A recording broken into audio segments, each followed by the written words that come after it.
Ok, sai không tìm tìm lại và bên Okay, để quay good tôi evening, bên everyone. tu là nào chỗ này So, gọi và này thì đang lạnh today đi we hẳn are going to do lecture number 3. I apologize, I forgot to change the title. This lecture is about algorithm analysis and design. Okay, so um, we will start the class today. And a little bit of the announcement is that in the previous lecture, I forgot to mention about homework number 3. So as I mentioned in the homework submission link, so please work on homework number 3, and I will give you one extra week to work on the homework. As for my apology, okay, please accept. And if you don't accept, I don't know what to do. Okay. Okay. For today's lecture, we will discuss um, some algorithms. As I as I mentioned earlier, I intended to teach this course as for beginners, but the learning curve will be a bit steep, more than the undergrad level. So you have to catch up. You have to practice a lot. Okay. Okay. So before we begin, I would like to go back to some of the things that I didn't say in lecture number 1. So in lecture number 1, on slide number 34, I just want to say to you that when we have a computer, a conventional computer today, when we want to compute something, a computer is basically a device that um, I would say that takes some input, okay? Say input is X, and it gives the output Y, okay? The input are inputted by several methods, as I mentioned earlier. One through the keyboard and mouse, okay? So there are some kind of human-computer interface.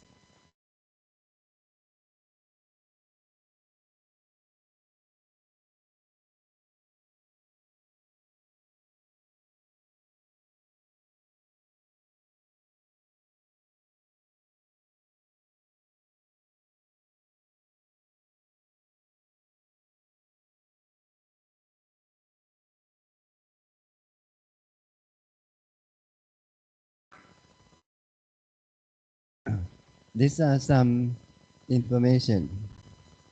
The microphone, okay, produce sound. That is another type of input.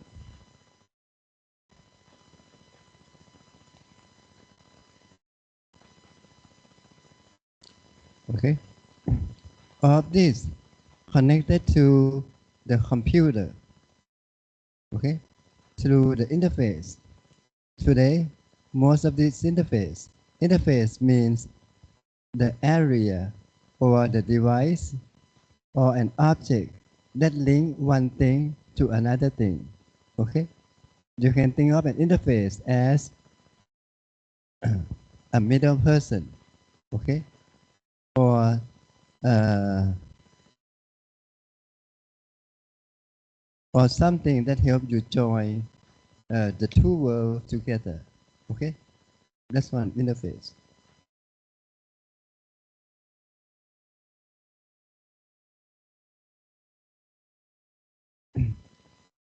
Today, the standard interface is USB.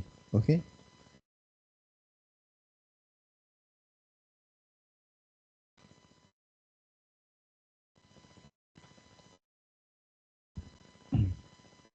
I forgot what it means, but I believe if I believe it is called the universal serial bus.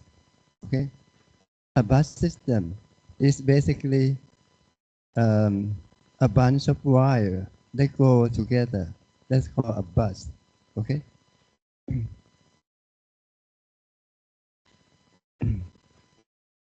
So this is the input device. It receives information. Whatever we punch in the keyboard or the movement of the mouse are translated by the interface into signals and information. Okay? I don't want to go deeper in that because it's very difficult. Okay? Since you are not electrical engineer, you don't need to know that. You just need to know that the input signals and then it is translated to become one and zeros going to the computer. Okay? This is one of the input. Another type of input is called network input.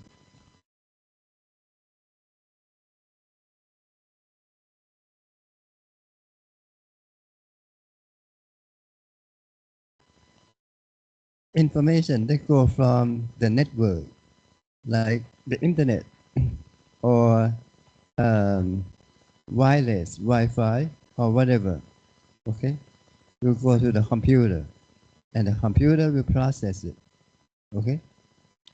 Um, some of you or most of you will learn networking in the next semester, so we'll learn more about that, okay. So, um, so information from the input device, in this case, are sent. Now let's scope our discussion to this course algorithms. So we write our code and then we want to execute our code. Say we are using Python. So the source code along with the input information are first input by by a programmer like me. So I put in the source code. I save my source code in my disk drive, okay, in my hard disk drive. So in this case, my source code is here.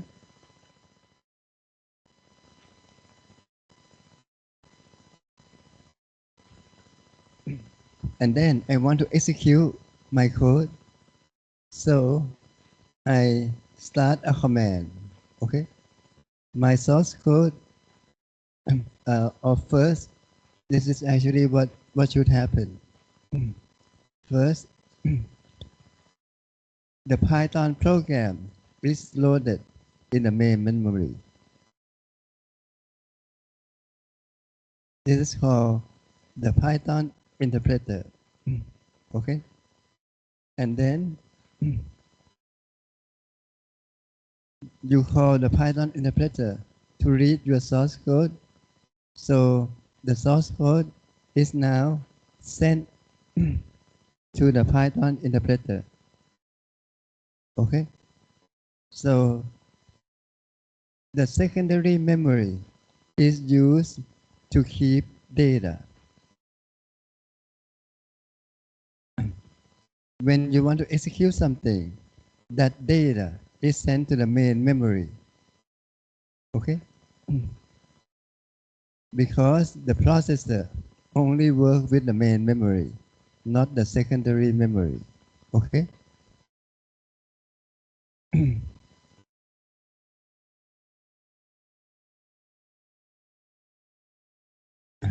The secondary memory is normally disk drive.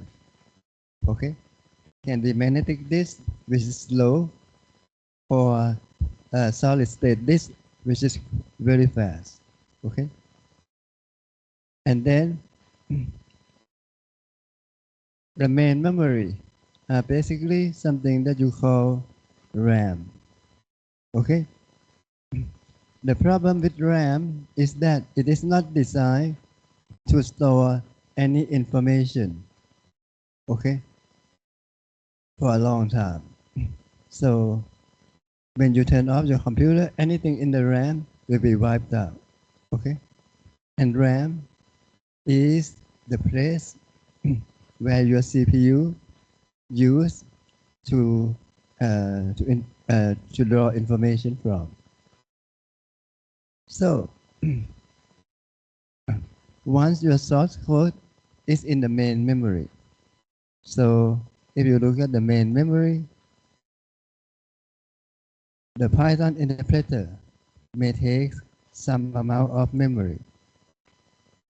Maybe this part is Python. And then another part is your source code. This is this. And this is your Python. Okay? And then you will have some input. When you input things into the system, okay, your input are going to be loaded in the main memory directly from the input device. Okay? In case you have interactive input. Okay? But if your input is a file, then your input will be loaded from the disk to this input location. Okay? So now the main memory have three types of data.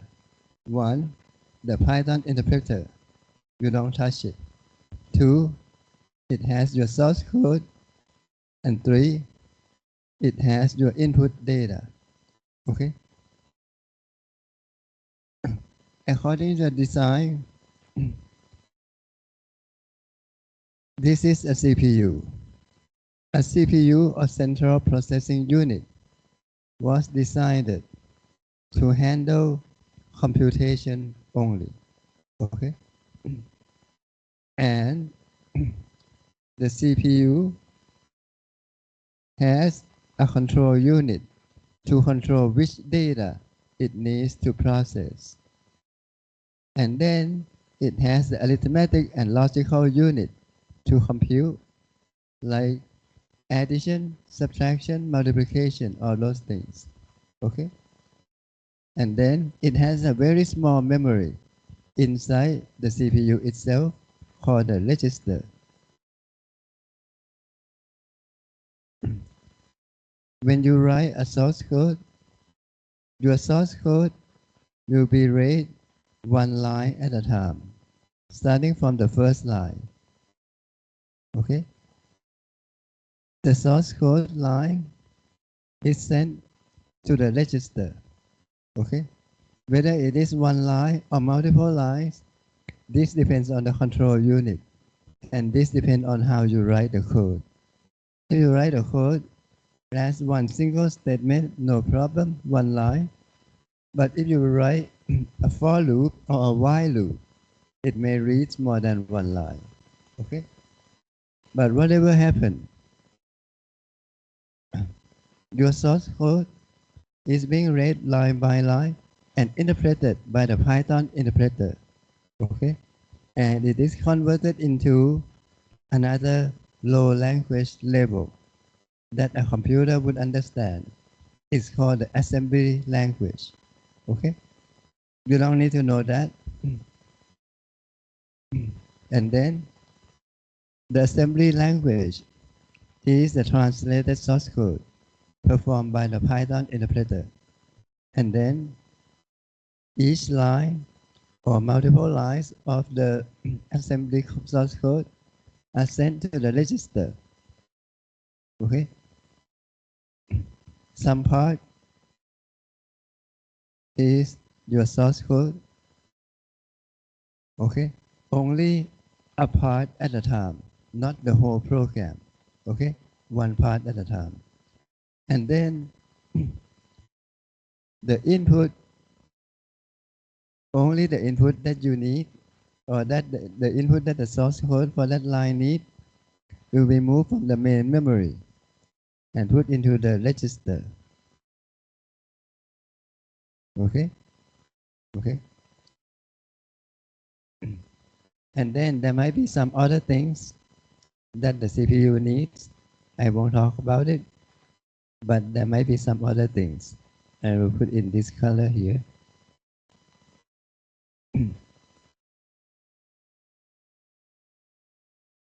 Etc. Okay? So, the input and the source code are together. And then this whole thing is sent to this arithmetic logic unit. For example, a line that says I equal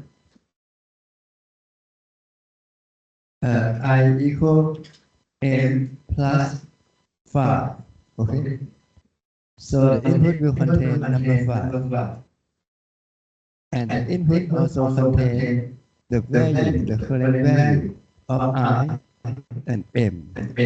Okay? The instruction, which is from the source code itself in the assembly form, each line in the assembly is called the instruction. The instruction will say add these two numbers, D and number 5, and then put the result back into D. Back into I. Okay, so this arithmetic logic unit takes this and then perform this addition. Okay, there are a very sophisticated electronics that use Boolean expression, and it can create addition. Okay, it's called an adder.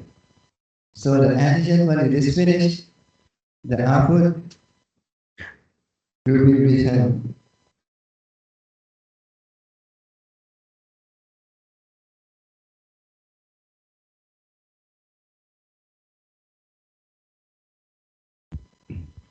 The output will be returned to the register. Okay? Because the ALU has no place to store data. So the output will be put into the register. And then from the register, if there is no need to use the same memory after it computes this, then it will return everything back to another place.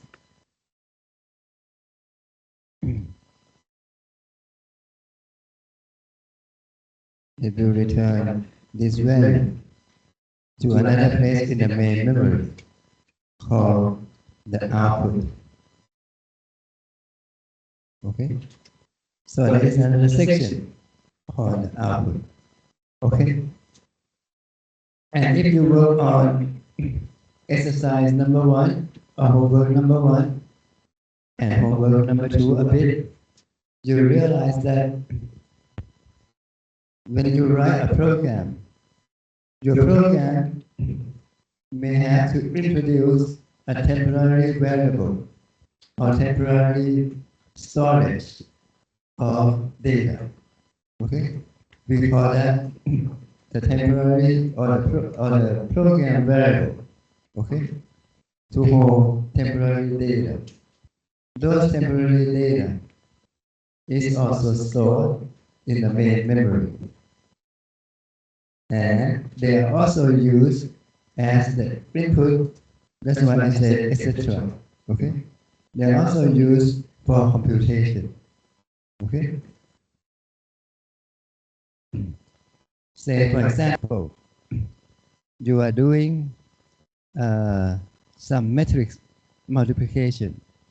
The matrix multiplication requires you to calculate something in between Okay, so you need a place to handle this. All right.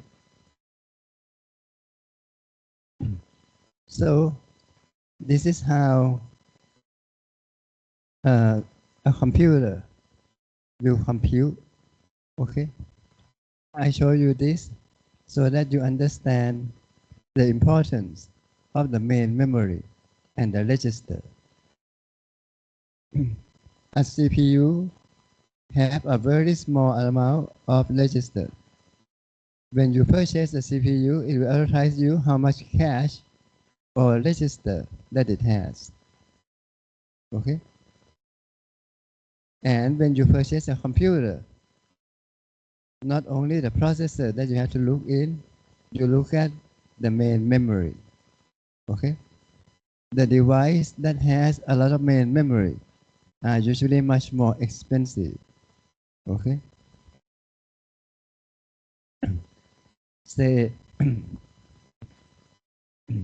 for example, my MacBook, when I first purchased it, it only have 8 gigabytes of main memory.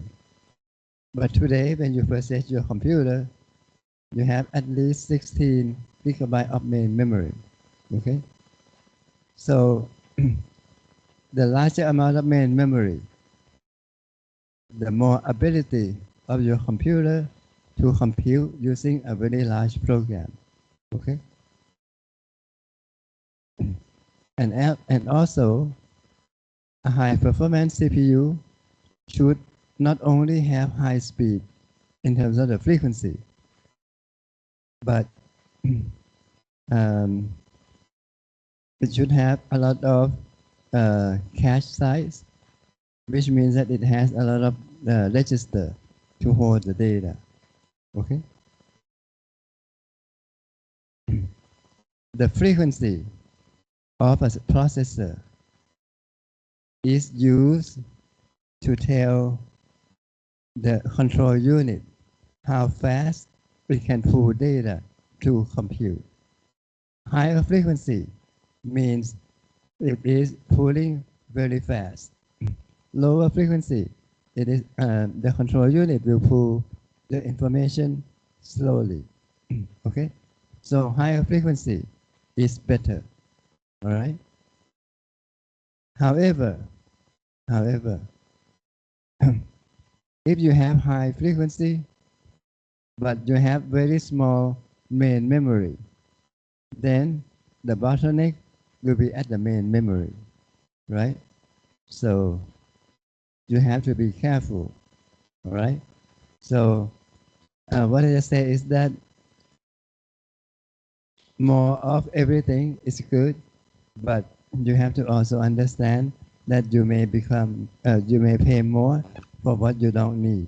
So for a novice programmer, a typical notebook should be good enough, okay? But once you become professional, then you can start using the high performance computer, okay?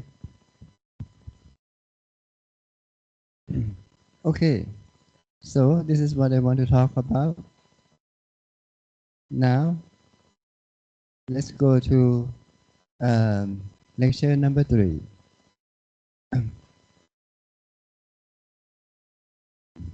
I told you before at the very beginning,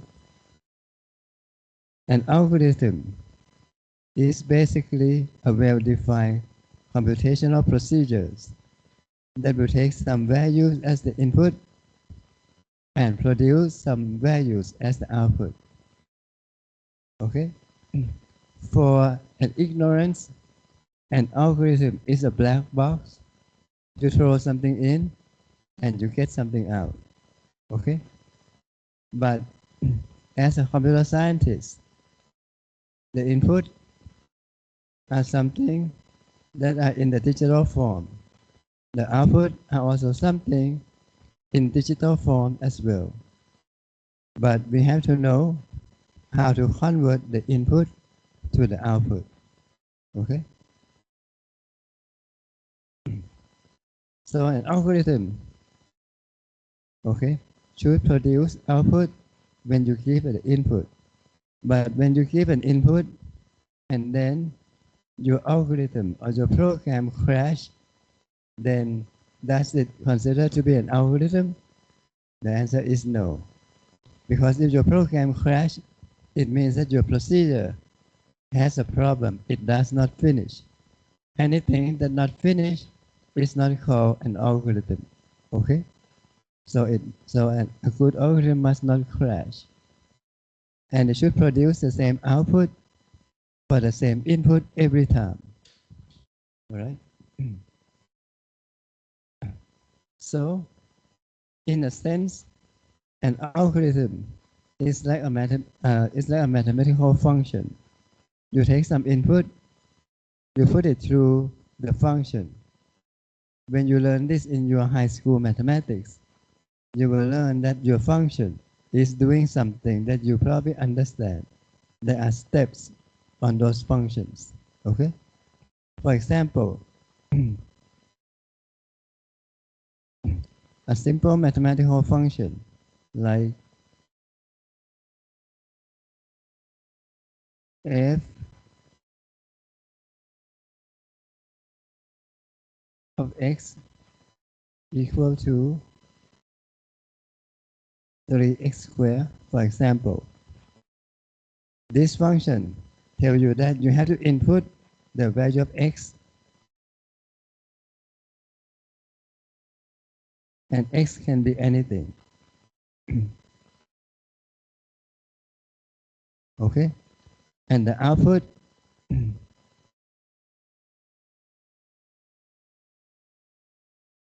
is basically 3 multiplied by the value of x that you input in and multiplied by x again. Okay? So the procedures is you take x and then you perform this calculation. And then the output is this. Okay? This is a very simple procedure for mathematical function. Okay?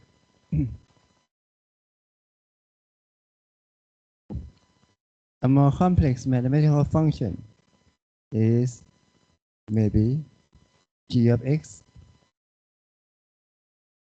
equal to log of x, okay,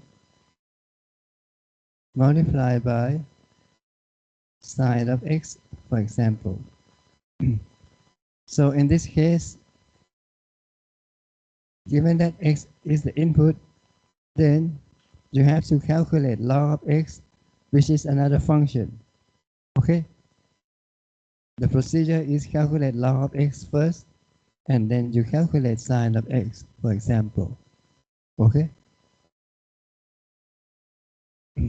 So, once you calculate these two, the method is you take out the result from these two functions, and then you multiply them together. That's the procedures. Okay?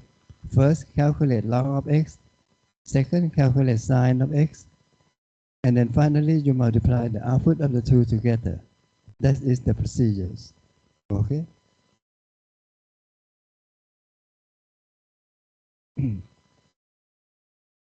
Since an algorithm is basically a method or a set of procedures to um, to change the input to the output, you can make it into a problem-solving tools. For example, I say that please find the sum of the first 5 numbers. What is the sum of the first 5 numbers? It is 1 plus 2 plus 3 plus 4 plus 5. This is the sum of the first 5 natural numbers. Okay? What is it? How do you compute this? Well, I learned this in my primary school. So 1 plus 2 I get 3. 3 plus 3, then I get 6. 6 plus 4, I get 10. And then 10 plus 5, I get 15. Okay? So this is my procedures. I add one number at a time. Okay? So my procedure is that as long as there are, as long as there is the next number, I will start from the beginning. As long as there is a next number, I will add them and put the result in a temporary memory. Okay? And then as long as there is the next number, I will add this to what I have in my main memory and replace the main memory with that new summation. Okay? And then as long as there is another number, then I will add it to whatever I have in the main memory and then store it on top of it, replace the value, and then continue to do this forever until there is nothing else. Okay? Once there is nothing else, then I will stop and report my calculation. This is my procedures. Okay? So the problem is, in this case, the problem is adding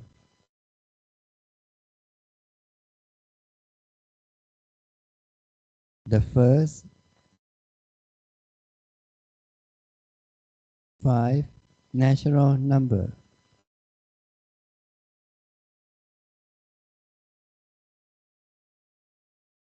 Okay, this is the problem. And then the first step for problem solving, you use this in everyday life. You understand the problem first. Do you understand what this means? Of course, you should. Okay, but if you don't, then you may have to break this problem into sub-problems. Okay? That's called divide and conquer. All right? But do you truly understand the addition of these first 5 natural numbers? Do you truly understand? Yes, I understand that I have to sum all these numbers together. Okay? I understand. But the problem is, when I learned this in my primary school, I have never added something together for more than one additions before. Okay? You understand? So since I have never done that before, so my problem will have to be planned. Okay? So I plan as I will perform one operator at a time because I only know how to add 2 numbers. Okay? So I add a pair at a time. Okay? And then once I finish this, I will take the result and add with another one. And when I finish this, I will add with another one, so on and so forth. This is my plan. Okay? And this plan is called an algorithm. Okay? This plan is called an algorithm or procedures.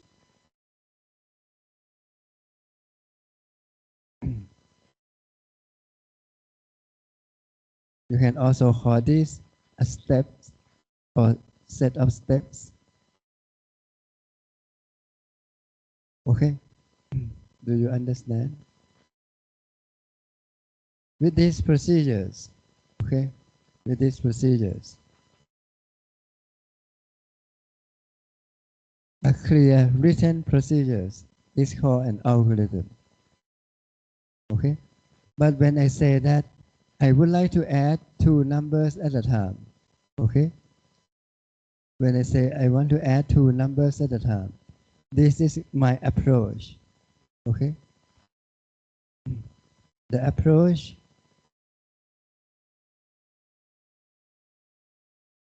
is some simple pattern or some simple message.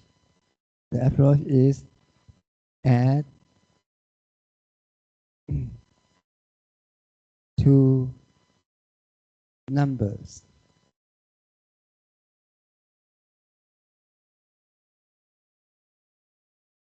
At a time.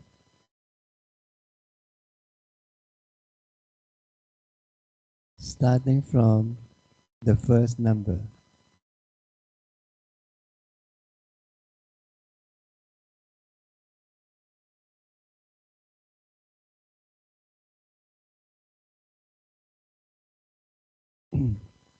Okay, this is called an approach.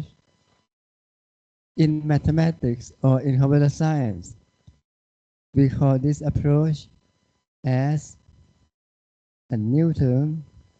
We call it, which color should I use? I use this dark blue. This is called a heuristic.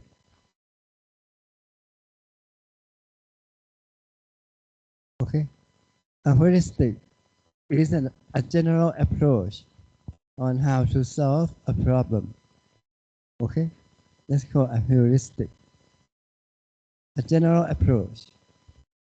It is not really specific, but it is important that you have a heuristic. Your heuristic may be wrong, but it is an approach. You have no idea whether it is going to be correct. Okay? Your heuristic will allow you to think a bit further and come up with the procedures. Okay? With your approach, I will have my procedures. Okay? For steps. The steps must be clear. Okay? The step will tell exactly what you have to do. All right? Let's say that I want to boil an egg so that I will have a perfect soft boiled egg. For some of you who learn this as methodology, you probably have conducted this experiment. The approach is what? Approach is take an egg and then pour hot water on it. Okay? And then wait for X minute and find out which X minute should be the solution. Okay? Another method is that take an egg and then drop it into boiling water. Okay? And then see what happens. That's another approach. Another approach is have a cold water and a cold egg from the refrigerator. Put it in the stove and then start boiling it. Okay? And then calculate the X amount of minutes. All right? And find that X minutes. All right? So that is an approach. But this approach may give you different values of the minutes. Okay? And there might be some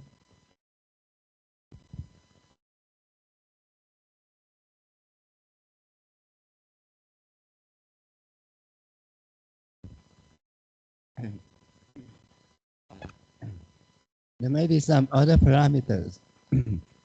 Like, for example, the heat that you supply to boil your water. Okay? If for the last approach that you have to cook, right then what is the heat that you input? How can you control it? Should it be low heat? How low? Should it be high heat? Or should it be medium heat? But if you want to disregard the heat at all, to make the approach simpler, so you just need to boil an egg first and then you pour it on the egg, maybe you can control it better. Okay, so those are some approach that you can perform. Okay, so with the approach, you can make a steps. Okay, and the steps will be a more defined action that you have to do. Once you make a plan, then you test it, you execute it, you execute your algorithms based on the heuristics that you have. And the algorithm that works every time, okay? The algorithm that is good, that works, will be called your solution. So you will have to check your algorithm, find out whether it works or doesn't work. If it doesn't work, then you go back to the drawing board, make a new plan, make a new heuristic. If it works, then good, you finish. But as a good computer scientist, you want to do better. So you come up with a new problem to solve, okay? Until you can't do much anymore, all right? Recently, there is a very, very, very big news in computer world. There's a well-known algorithms called Dijkstra algorithms that find the shortest path in a graph from one point, from the source to the destination. Similar to the homework that I told you uh, in the last lecture. Okay, so you have a graph. You want to be able to calculate the shortest path from point A to point B, any point. The best algorithm is called the Dijkstra algorithm. Okay, this algorithm was known for 40 years. People who are computer scientists in the past were very, very, very good. They come up with an algorithm that no one can beat for 40 years. Last week, a group of researchers at Tsinghua University in China beat that algorithms. Okay, so it was a very, very big news. So it doesn't. So what I want to say is that it doesn't mean that this algorithm is the best and you can't do anything about it. You can, but you have to just look further, analyze it further. Okay, only a person crazy enough will be able to beat the current algorithms. So you cannot say that this algorithm is always the best and you can't do better. Okay? What happened last week shocked the whole world of computer scientists. Okay? Okay. So this is about using algorithms to solve problems. Okay? So this is the benefit or this is the real usage of algorithms. When you cook, you need a recipe, right? That is considered to be a kind of algorithm. When you, let's say you are a mechanical engineer, you want to fix a device, there is a procedures for you to do. That is an algorithm, okay? You work for a car factory, you want to build a car, there is a procedures. That is an algorithm, okay? So algorithms is used for your whole life, okay? Except when you want to please your boyfriend and girlfriend, your algorithms may not work all the time, right? Because it is very difficult to deal with human, all right? Even AI, you ask ChatGPT the same problem, you may get different answer. Is that a good algorithm? In a sense, maybe or maybe not. Okay? So, I give you an example on the algorithms to boil an egg. Okay? So, another algorithm is how to make a cup of tea. So, this is an example on how to make a cup of tea. So, we have tea preparation, and then you start boiling water. And then for this approach, you use a tea bag. You put the tea bag inside the boiling water, and then you wait for some time, okay?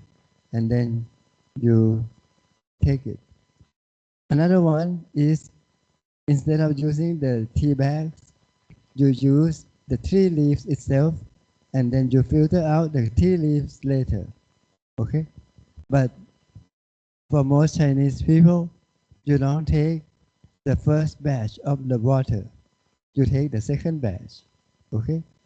So this is an example.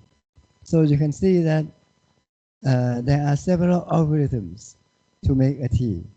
There are the British tea ceremony. There are also the Chinese tea ceremony, okay? Or the Chinese tea procedures, British tea procedures, Indian tea procedures, Thai tea procedures, okay? So there are several approaches to make tea, all right? And until recently, you can create a machine to make tea. I just don't know why people use a machine to make tea, because it's so simple. But for some people, it may not be so simple, okay? But for a coffee machine, I may understand, because to get a good coffee, you need to actually punch out all the flavors in the tea beans, okay, all the fine grains of the coffee to come out. That's why you need a machine. But for tea, maybe or maybe not, okay?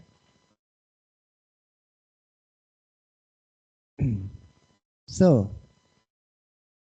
normally there are several approaches to solve a problem. It means that there could be several algorithms to solve a problem.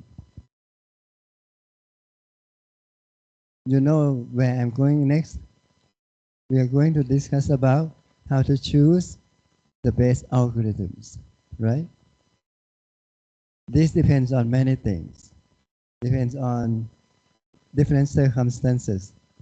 The word best may mean the simplest one I can use, okay? The word best may be the one that I enjoy making a lot of procedures. It looks elegant, like the Japanese tea ceremony, okay? The best may be the one that is cheapest, okay? So there are different requirements for the word best. You have to ask, always ask, what is the meaning of the word best, okay? When you want to represent an algorithm, as you see what I show you here, the algorithms can be a list of steps. Step number 1, step number 2, step number 3, step number 4. Okay? But new generations today, they don't want to read, they want to look at pictures. So you add some pictures, okay? Nice pictures, and you create something called a flow chart. So you have a flow chart. The flow chart can be listed as pictures to show you the steps. Like when you purchase furniture from IKEA, for example, they will give you pictures. Step number 1, step number 2, step number 3, as pictures. But in computer science, we don't use that kind of pictures. We use this kind of pictures called the flow diagram. Okay. In this example, I want to sum n numbers, n natural numbers, like what I told you before as the problem. So first, I will have to start my program with initiating the value of the output that I want to show, called the sum. And then I will need a program iterator to count how many sums that I have performed in this example. Okay? And then I take the input n from the user. And then I will add my value. The first two, okay? Each pair of the numbers, I will sum them together, like what I said earlier in my approach. So in this case, I will do sum will be equal to sum plus the count number, because count will count the next number that I want to add. Okay, will represent the next number that I want to add. And then count will be updated to become count plus 1. Okay, if you work on the exercise, you probably have seen this before. Okay, and then you test whether its count is greater than n. If it is, then you stop, you print out, or you return the value. Okay? Otherwise, then you continue to sum the next two numbers. Okay? That's it. This is the process. The left-hand side shows you the simple plain English of the procedures. This is one way to represent an algorithm. Okay? It's called plain English.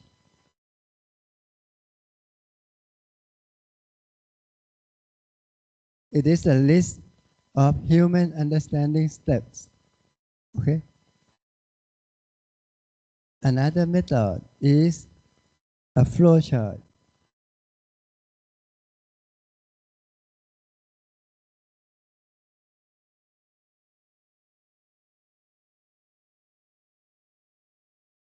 Some people call this flow diagram.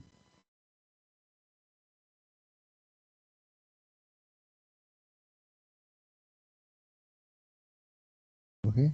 A flowchart or flow diagram. Another representation which is used by computer scientists is called a pseudocode. A pseudo means artificial, fake, okay, or something that is used to replace. Alright, that's called a pseudo, a simulator. A pseudocode is not a real code, but it is something that almost represents a code. A code is a formal programming language, okay, that you write in steps. But a pseudocode works with any programming languages. It represents the plan. It represents the algorithms. Okay? In this case, the pseudocode will translate this simple English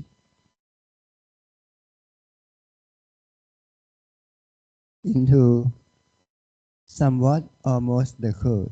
So first, initialize the value. So this is from English to become a pseudocode. Computer scientists understand this.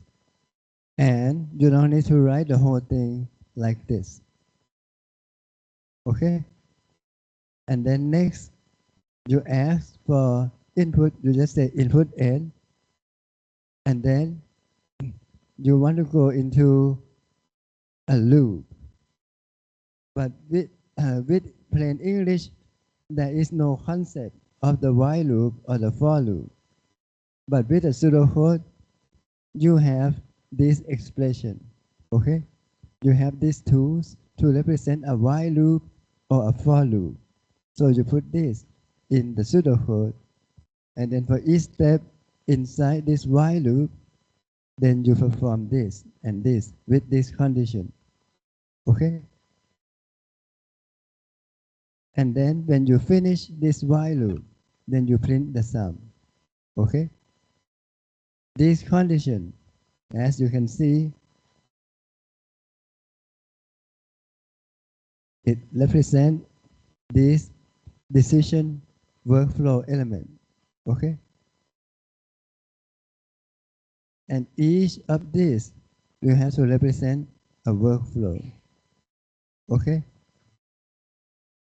Each statement should be represented by an element or a set of elements inside a workflow.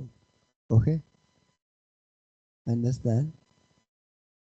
In the past, when I was very young, my instructor always tell me to first write my program in plain English, then make it into a pseudocode, and then make the pseudocode,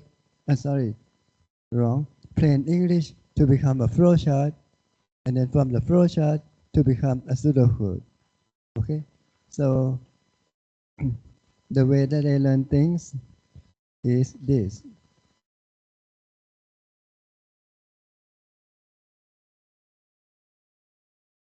Okay? Step number 1, describe your approach in plain English.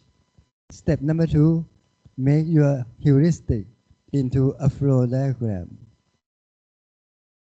And step number 3, make your flow diagram into a pseudocode. Okay? It will make your life easier. Okay? Your life will be much better if you use this plan. This is the first step of algorithm design. Okay? A good programmer should know that they have to use this step. No one come up with the code right away. Okay? Or I should say, no one should come up with a code right away, because you will make a lot of mistakes when you jump to the actual code, unless you are a seasoned programmer. Okay? You have everything in your head. All right? Okay. When we work with a simple flow diagram, like what I showed you earlier, there are several symbols. The start and end use this symbol. And then when you move on from one step to the next step, you use the arrow, okay, to connect the two steps together. Usually when you make a connection, since this is called a flow diagram, what is flowing? The variables, okay? The value of the variables will flow from one step to another step.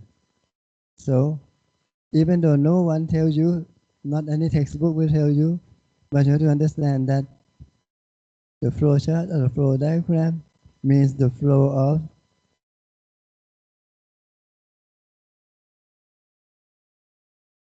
values of variables. Okay? You can say this is the flow of variables. And the variables that you have, the values of the variables that you have, is called a state.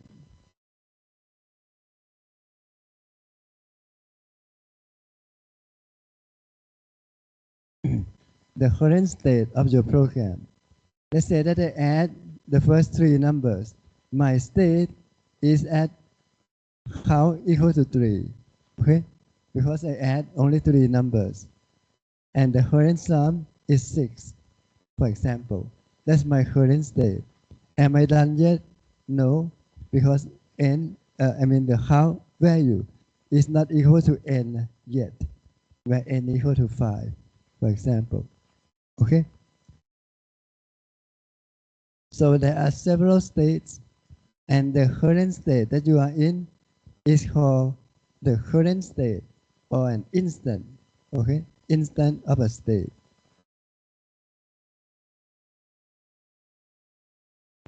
Another symbol is called input and output. You use this, I don't know how to call this, parallelogram that represent the input or the output. Remember this. And then anything that you compute, anything that you execute, okay, without conditioning, that's called process. The process element is always represented by the rectangle, okay? And finally, when you want to make a judgment, when you need to make a decision, or you test something, test whether count is greater than n yet, then you use a diamond, okay? So over here will be translated to a flowchart like this, okay?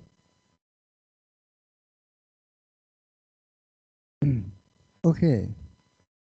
Um, the next topic will be algorithm analysis, and I would like to take about 10 minutes break. We will take some break and then we will come back to talk about this later.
Okay, let's continue. So, um, in terms of the algorithms analysis, as I mentioned earlier, different algorithms can solve the same problem, okay, and get the same results every time. It should, no matter what, okay. However, there could be several approaches or several algorithms that will allow you to go to the final output that you want.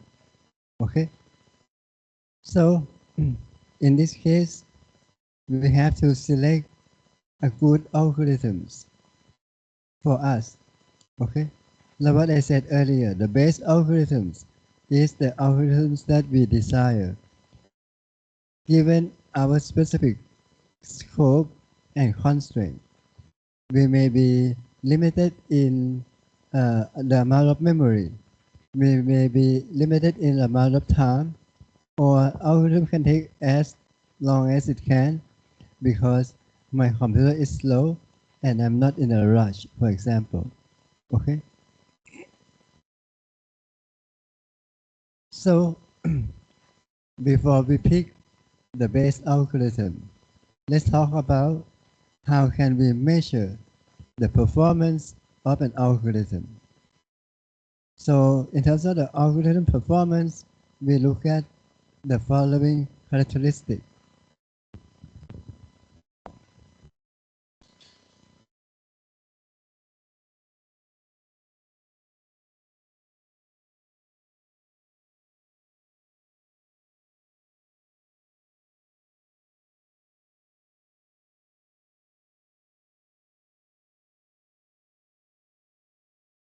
This is called algorithm performance metrics, or the characteristic of a good algorithm.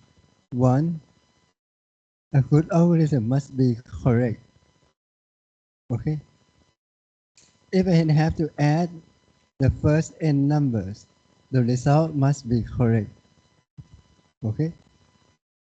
So when you come up with an algorithm, you implement it, you get a source code, then you execute it. Okay? And then you have to test, always you have to test whether your algorithm is correct or incorrect. And it has to be correct if you can. It has to be correct every single time.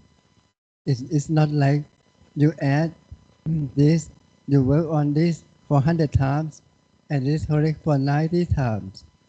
And other 10 times it doesn't work. This is, well, this may be acceptable for some work, but for most work, you cannot allow that to happen. Okay? And also with the same input, with the same algorithm, you should get the same output. Okay? So you have to calculate, or you have to use statistics to measure the the accuracy. What is the percentage that you get your answer correctly? What is the percentage that you get your answer wrong? Okay? In some calculation, you may not be able to get the exact answer. For example, you will learn this later on. I would like to calculate the value of square root of 2. There is no exact value of square root of 2. So you have to come up with a method to produce the closest value of the square root of 2. What does it mean closest? The closest one is the one that you are happy to work with. Okay? For uh, for a home builder, maybe 3-digit decimal is good enough. But for a NASA astronaut, they may need 10 digits decimals. Okay? for a bank, they may use 8 digits decimal. Okay, so there are different requirements for different work. So the term's correctness always depends on statistics, test, and the acceptance level. Okay. Another one called efficient. And efficient algorithms is the algorithms that basically use the resources efficiently. You don't compute for too many steps, right? It's just like you come to school, would you like to take 10 transfer of buses and the public transportation system? Probably not, okay? You don't want to take too many steps. You don't want to be too tired to do something, okay? Not too many steps. And these transfer to the word time. How much time do you need to execute this, okay? And this is important. Another one, your algorithm should not spend too much memory, okay? Do not spend too much time. Do not use too much memory, okay? Most of the programmers today use a lot of memory, especially people who write games and also some new applications that has not been optimized. Okay, there are a lot of people who finish undergrad degrees without taking this course. Okay, without taking a course like this, so they will produce programs that are not efficient. Okay, so they use a lot of memory, they use a lot of disk storage. Okay, it's called memory leak problem. You use a lot of memory without a good reason. Okay. Another one, I/O capacity. You can write a program that use I/O. It means that you are going to retrieve information from the network or from the disk all the time. When you take information from the disk or from the network, it takes a lot of time. Okay? It takes a lot of time, especially when you have to go through an interface, because the middleman have to work on that request. Okay? So you don't want to use a network I/O and also the disk I/O. Okay? Another one, if you have to wait for some information from the network, you have to wait for a long time. Okay? Try to make your algorithm not to have to wait for a long time to do something. Okay? And finally, it's about the power. Okay? Today, when you play games, you have to buy a graphic card, and your graphic card today use the energy almost equivalent to 1 to 2 iron. When the iron machine, that is about 300 to 600 watts, that's your GPU, that's your graphic card. Okay? So, good people should not do that. But in some circumstances, okay, you may need to use a lot of power to achieve something faster. Okay? If you can pay it, it is okay. It doesn't mean that you have to be frugal to do something. Okay? For example, if you can do this faster, you may gain more than what you lose on the money for the electricity. Okay? So this is an example. So your program must be efficient. All right? Use less resource, the least resource as much as possible. And the last one, the last important one is called your algorithm must be scalable. It means that if your input size increases, then can you still compute this, okay, in a reasonable amount of time, all right? These are all the key metrics for good algorithms, okay? For efficiency, you have to measure the amount of memory, time, and power that you're using, and also I/O. For scalability, okay, you look at what is the growth rate of the resources that you use compared to the growth rate of the input size, okay? So you use a little bit of calculus in here, okay, because you are working with growth rate, the rate of change, okay?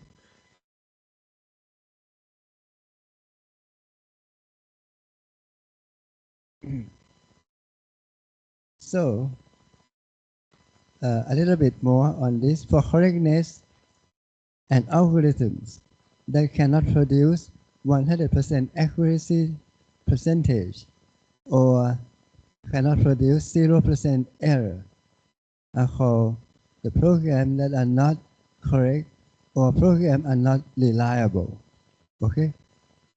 But reliability has levels of acceptance, remember that, okay? Some algorithms must be correct for 100%. Some algorithms maybe not, okay? Imagine you are driving your car. If the brake algorithms does not work 100%, would you drive it? Probably not, okay? But if um, if this if the closing and opening of your side window, okay, is not operating 100%, can you still drive your car? Yes, maybe. Okay, you just have to be a little more careful. Okay, so different levels of correctness, okay, depends on the users. Another one for efficiency. And algorithms can be considered efficient when it uses the resources below a certain threshold that you set. For example, I would like to say that my algorithms should not use the memory more than this amount. Okay, if it uses less than this amount, I call my algorithm memory efficient. Okay, so this is how to say efficiency. Okay, the last one for scalability. I would say my algorithm is scalable if when I increase my input size, for example, I want to add n numbers. I want to add n numbers. As I increase the value of n, do my operation become extremely expensive? Will it become too much? Probably yes or no. Probably not. I just add more numbers. Okay. If I increase my my input size linearly, my calculation will increase linearly as well. Okay. I will show you later on what I mean by not scalable. A good example is that given given a network problem, if I have two people, this is called a telephone connectors in the past. Given two people, I want to make phone call. Then two people can connect together nicely using one single line. But if I have three people, how many lines do I need? I will need 3. If I have 4 people, how many lines do I need for everyone to talk to each other? I add 3 more, 6. I have 5 people, then how many lines do I need? If I have n people, how many lines do I need? A lot. Okay? So problem like this, okay, requires an unimaginable large amount of lines that I need. It is not possible for the network engineers to wire everyone to connect together. Do you understand? So, since this is impossible for the network engineer to do this, what do? They remove all this line and then they add something called the operator. So they have an operator in the middle, and then everyone has to go through my operator, so that this will become a little bit more feasible to connect everyone to the network. Do you understand? So the first approach, connecting everyone to everyone, this is not scalable, impossible. But using this approach of the star topology or a central center or the distribution center, this is scalable. Okay. In order to make sure that you come up with a uh, reasonably good approach, you must understand the problem. The word understand the problem is difficult to explain, but you have to have a lot of experience. You have to have seen a lot of methods to calculate. That's why I give you lots of homework to do so that you have experience.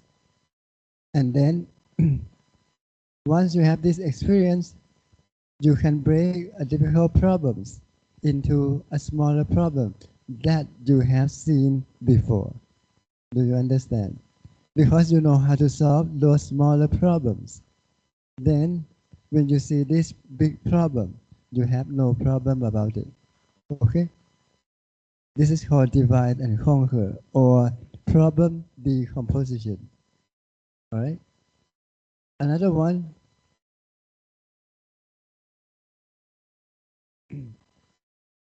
problem have to be processed in the way that I mentioned before. First, you must take the problem and then you try to do problem abstraction. Write the problem again in your own language. Okay? Write the problem again in your own language to say that you really understand the problem. And once you write the problem again in your own language, then figure out how would you break the problems into the problems that you have known before. For example, the problem of adding n natural numbers can be broken down into the problems of adding 2 numbers, which you know. Okay? And then you keep adding them sequentially. All right? And then a good problem abstraction is you try to convert general questions into examples, into simple examples. If I say to you, write a program that adds n natural numbers, you don't do that right away. A good programmer will try to say that if n equal to 1, then how can I add one number? It is just 1. If n equal to 2, then how can I add this to the first 2 natural number? It is 1 plus 2. Okay? And then if n equal to 3, then I will have 1 plus 2 plus 3. Aha! I can see something. I add 1 and 2 together before. I can use the result here and then just add with 3. Oh, Eureka! Okay, so I can keep on adding the two together as a pattern, and this is how I come up with the pattern. Okay. When I asked you to do a lot of exercise in lecture for homework number 1 and number 2, you probably didn't know this approach. And then when I tell you that there is this such approach, okay, you probably realize that, oh, there is a need for algorithm designs. Before that, you may probably think, why I have to do this? Why do I have to do that? Okay, you put your head to the wall, you bang your head to the wall to solve a problem. But now, there is a specific method, okay, that will help you. Okay? So I asked you to do homework number 1 a lot first, so that you can see the obstacles and difficulties in working with exercise that you have never seen before, and you didn't have a method. Now you understand the importance of the methods. Okay? This is the method of designing a good algorithm. You start from something simple, and then you expand that into a more complex cases. Okay? And then once you understand the problem, you roughly come up with a heuristic or an approach.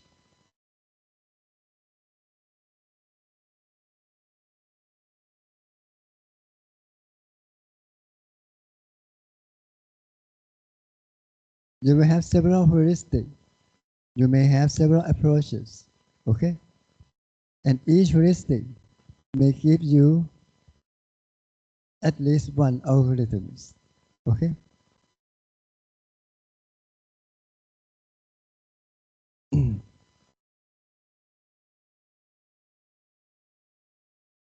All right? So, again, once you see the problem, try to understand the problem. Make it into several simple cases, starting from the beginning or something that you understand. For example, okay? And then once you have that, write the problem again in your own English language. And once you do that, try to figure out what you see as a pattern, or try to match it to something that you have seen before.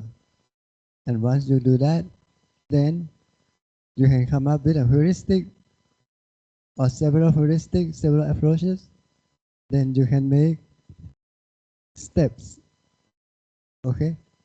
And once you do that, then the algorithm can be represented as English language, then flow diagram, then a pseudocode. Okay? This is a standard method to design an algorithm. Okay?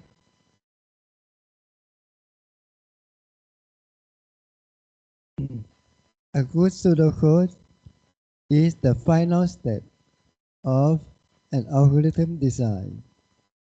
A pseudocode is usually, or not usually, I should say, always needed. Okay? For any programmer who writes source code. Okay?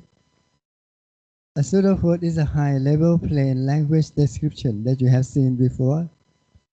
The reason why we have the pseudocode is that your code, when you finish writing your code must be readable so that another person can understand your work. When you submit your code to me, I ask you to do it in Jupyter Notebook because I need to understand your code.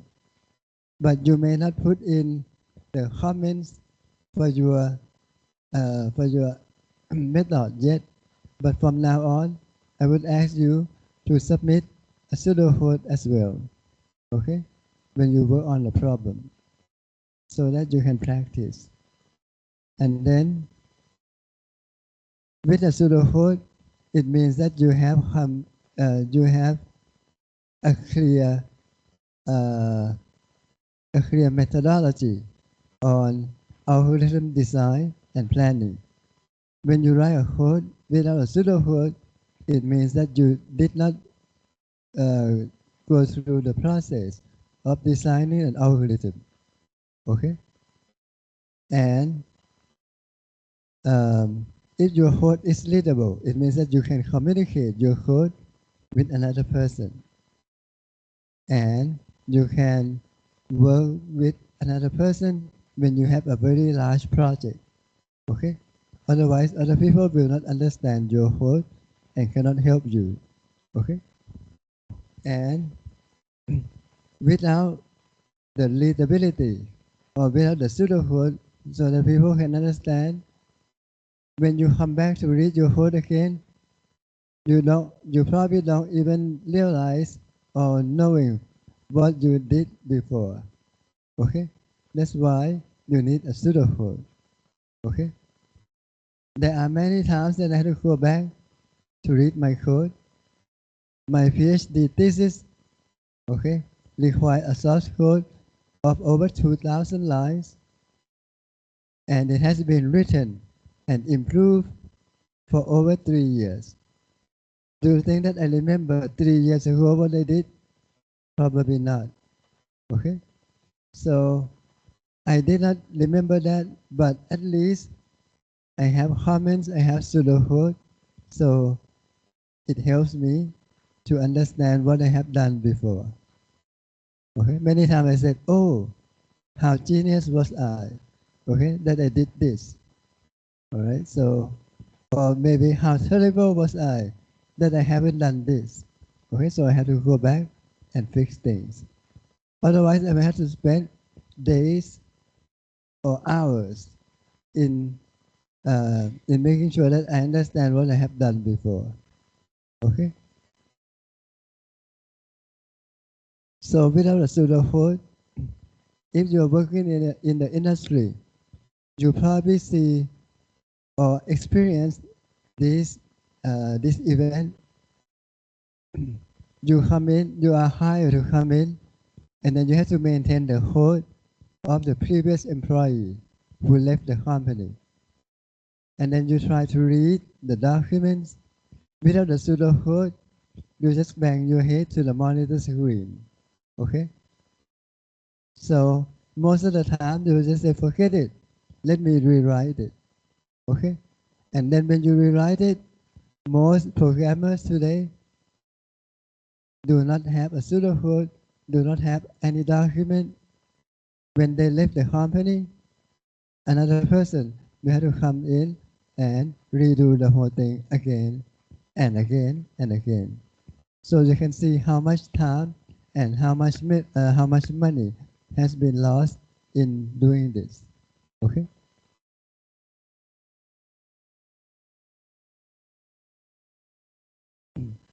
Okay. Another important point is called scalability, and we use the concept called Big O notation. Okay. Scalability is one of the most important things that we measure the performance of an algorithm. Definitely, correctness and resource use are always important. But in the textbook, if we only look at if given that the algorithm is correct, and given that the algorithm is run by a very high performance CPU, and you have enough memory, so you assume that the first two metrics are met, okay? And then you have to look at the stability and also the scalability of the algorithms. So we look at the growth rate of the amount of time and the amount of memory requirements when you increase the input size, okay? So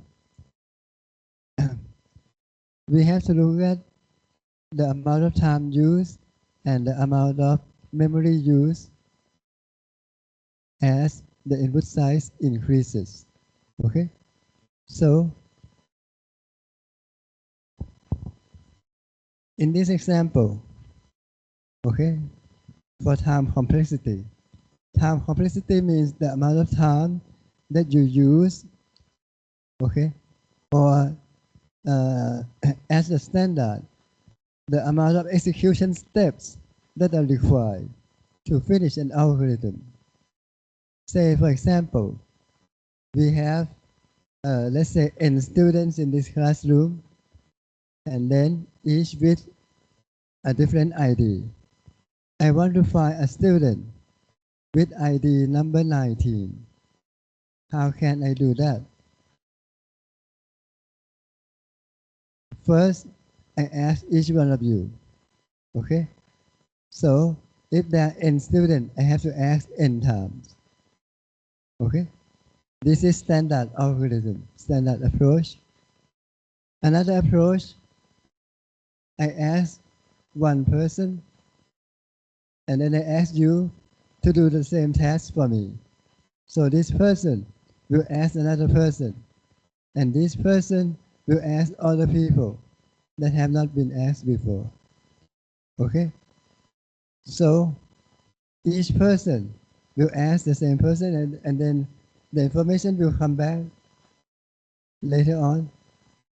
Which these methods is a bit messy because you may ask the same person that has been asked before. Okay? The first method, as n increases, the step that I have to ask increase, okay? So at the same rate. So in this case, the number of steps for t represent time or the number of steps. T is proportional to n, okay? As n increases, t increases. So I would say t is a function, a linear function of n. So t is equal to a linear function of n, okay? But we don't use symbol L. We use symbol O, big O, okay? Understand? Big O means a linear relationship, okay?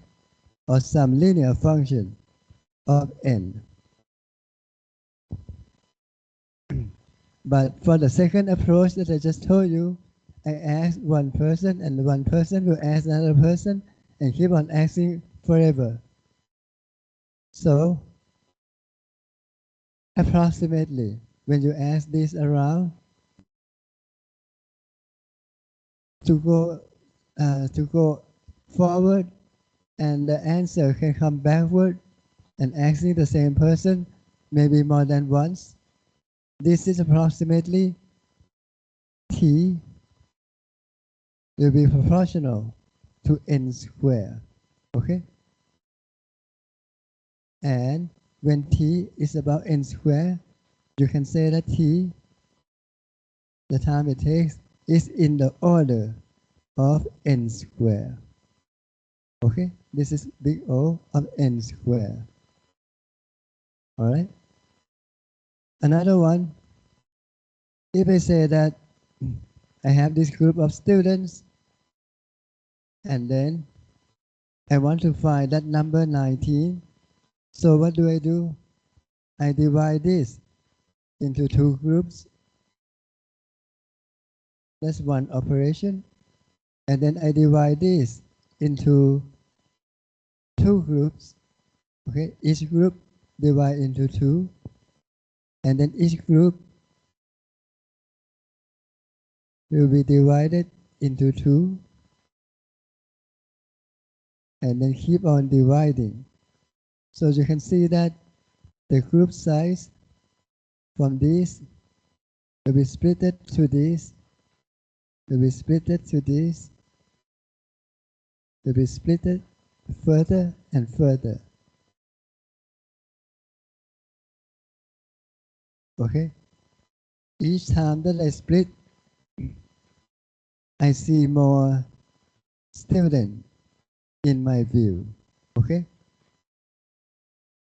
And then each time that I split, I also swap the numbers around until I see that, oh, number 19 is here. Okay? Because I pay attention to each group. Alright? By doing this, I will split for the height of this tree. The height of this tree is what? Let's say, for example, I have 8 students. How many split do I need? 8 become 4 and 4, and 4 become 2 and 2, and 2 will become 1 and 1. How many split do I need?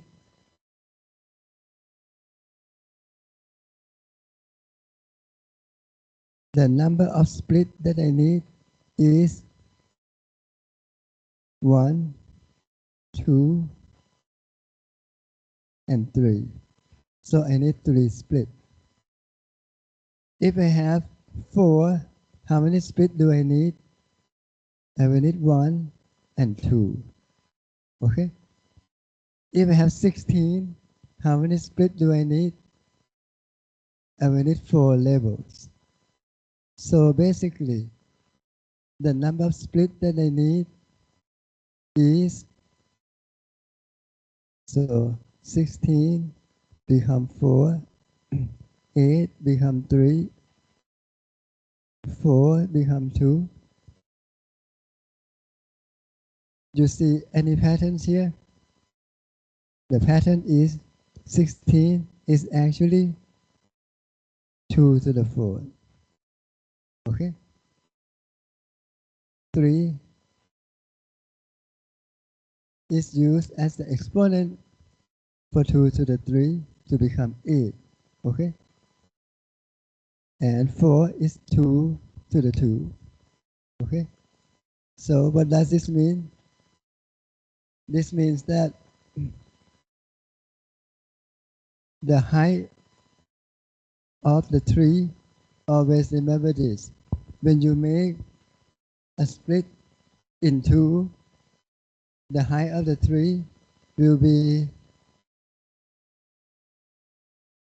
log base 2 of n.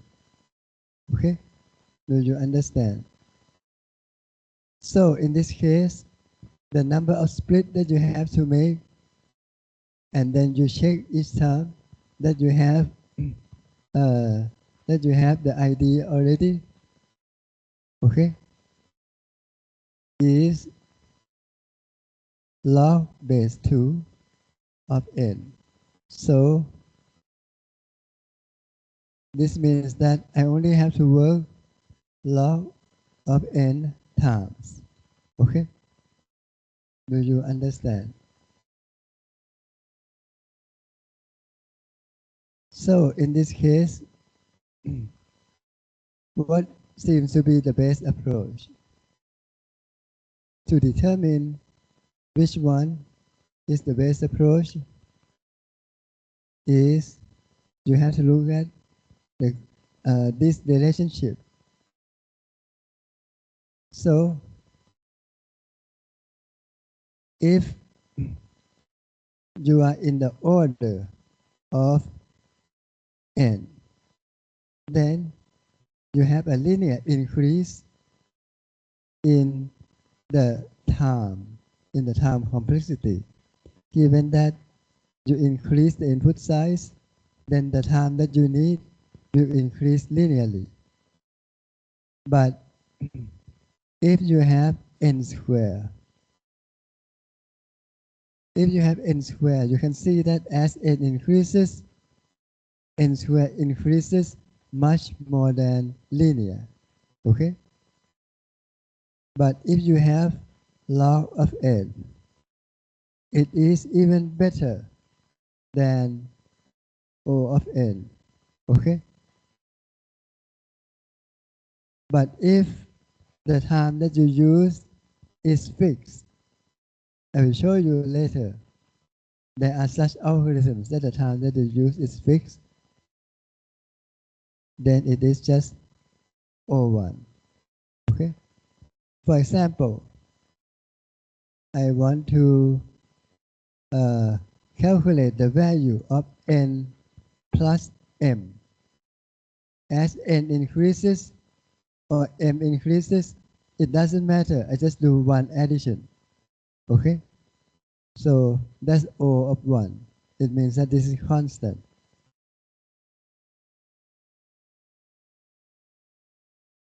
Okay? Some algorithms produce the time complexity as O of n log n. Okay? And some algorithms produce O of 2 to the n. You can see that 2 to the n is much more severe compared to O of n squared. Okay? And the worst one is O of n factorial. Okay? This is not acceptable. Okay? What is n factorial? N factorial is n multiplied by n minus 1 multiplied by n minus 2, so on and so forth, for n times. This is approximately O of n to the power of n. Okay? This is huge. Imagine 1000 to the power of 1000. This is crazy. Okay? So, with a big O notation, if you go back to look at lecture number 1, I forgot to take that slide here.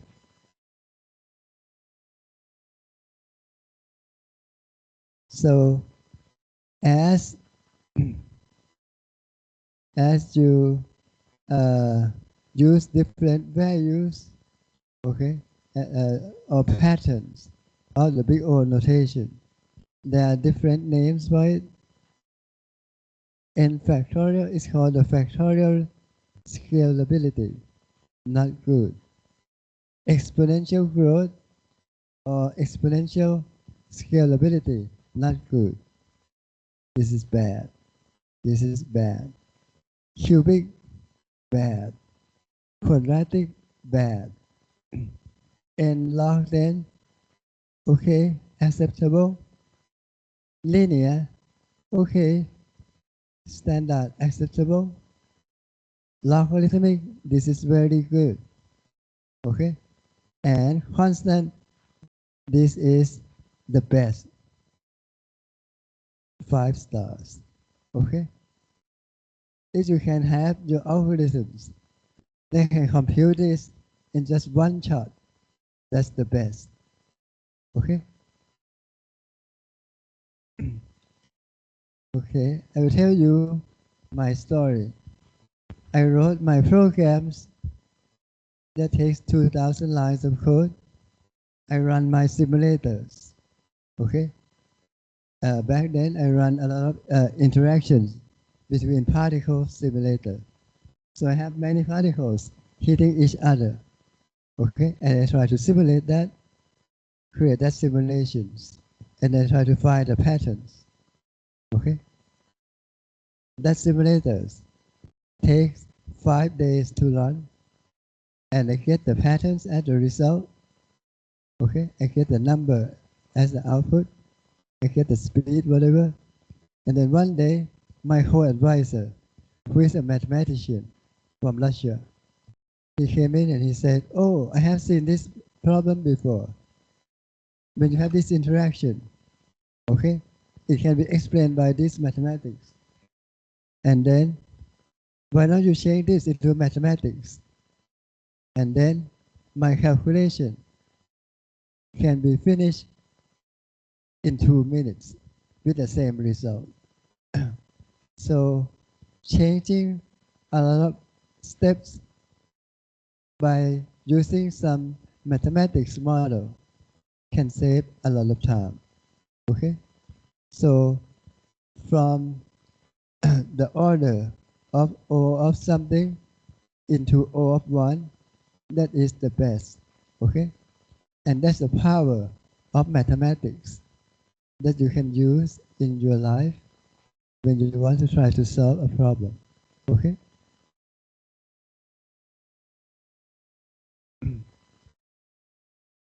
Okay.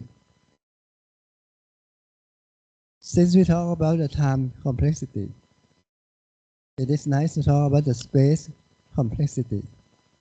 The space complexity is the total amount of space or the total amount of memory block used in your program. Okay? In your approach, how much memory do you need? Okay? For example, in order to create a list on an array of size n, okay? To create a list of an array of size n, you put the value into an array of size n. So as n increases, the amount of memory that you need also increases as the size of the array increases. Do you understand? So the memory or the space complexity required is O of n. Okay? But if we want to create a 2 by 2 array, or basically a matrix, okay? If we need to have a matrix of size n by n, for example, then you have to make n matrix, and each n matrix you create another n matrix, you add n arrays, okay? So the memory requirement is what? You have n, okay, the size of n array for n times. So that is n multiplied by n, that is n squared. So the memory requirement is n squared, okay? And what is the time complexity? To populate all the values in the matrix, that is also n squared, right? You need n steps for each array, and then you have n arrays, so it is n multiplied by n. So the time complexity is also n squared, okay? So the way that we represent the time and space complexity, okay, we use the same big O notation, all right? Okay, let's take 5 minutes break, and then we will come back and talk about, I will show you some examples on how to calculate the time complexity and the space complexity, okay?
Okay, let's continue.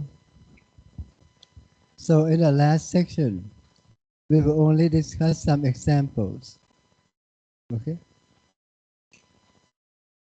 In this example, let's discuss what are the time and the space complexity of the following algorithms. This is basically the sum of the first n numbers, right? So our function sum first use one variable called total, and then I use the for loop for I in range 1 to n plus 1. If you work on the exercise for homework number 1 before, you know that range 1 to n plus 1 will assign the value of I will go from the value of 1 to until n. Okay? This range command will create basically okay, this range command will basically create a list of n numbers from the first initial value until this value minus 1. Okay? And each time you run this, so you can see that this will run for I equal to 1, 2, 3. How many times this is run? N times. So there will be n iterations. So n iterations will be required, or n number of loops, okay, or n number of repeats, and each time the variable total will be equal to the previous variable of the previous value of variable total plus the value of I, where I is updated for each iteration. Okay, so I will be from 1, 2, 3 until n. Okay, so in this case, what is the time complexity? Since we run this for n iterations, we perform this execution n times. Okay, so the time complexity is therefore O of n. We didn't do anything else, so this is O of n. You run this in n step. So this means that the more value of n, if you increase n linearly, then the number of steps increase as n increase linearly as well. Okay? So this is O of n. What about the space complexity?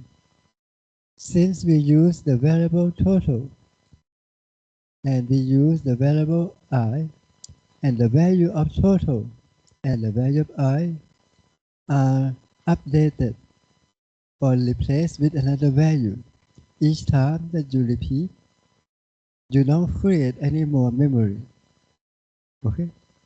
You only create two variables that use two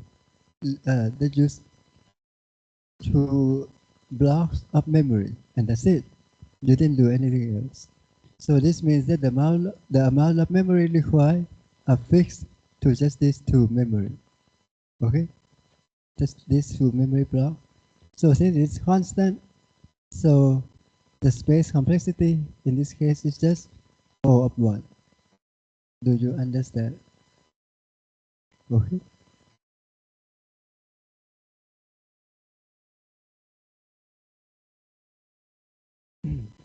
let's look at another example.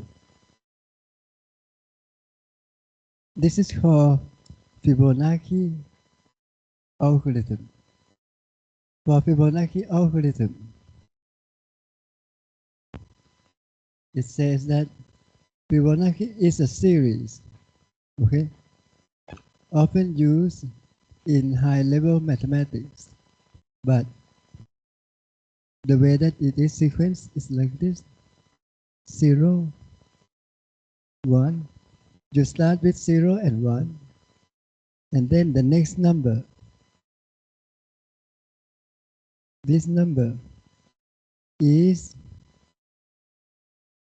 the previous two added together to become 1. And then the next number is the previous two added together become 2. Okay? And then the next number become 2 plus 1 is 3. The next number 2 plus 3 become 5. The next number 5 plus 3 become 8. And then 13, so on and so forth. Okay? So, to create a Fibonacci sequence, we want to know what is the next number. How can we calculate that? Let's say that this is at position n. So Fibonacci n, what should be that value? Or what is the sum of all these values? Okay? Or what is the sum of all Fibonacci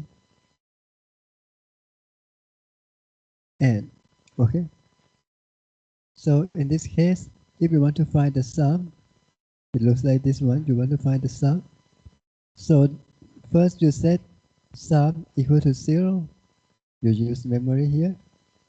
And then you set I equal to 0. You use another memory block here. And then as long as I is less than n. Okay? And then, oh, I forgot to say something. You say that sum is updated to be the first two numbers combined. Okay? To be these two numbers combined. And then I forgot to do I plus 1. Okay? I then updated the value of I so that I can go on to the next iteration. Okay? In this case, how many steps do I need? The value of I increases, and I run this from I, starting from 0 until n minus 1, right? So I run this for n times. So I require n iterations.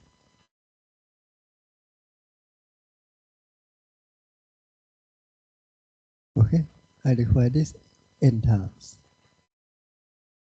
Because I will go from 0, 0 less than n, yes. And then I is updated to be 0 plus 1. Is it less than n? Yes.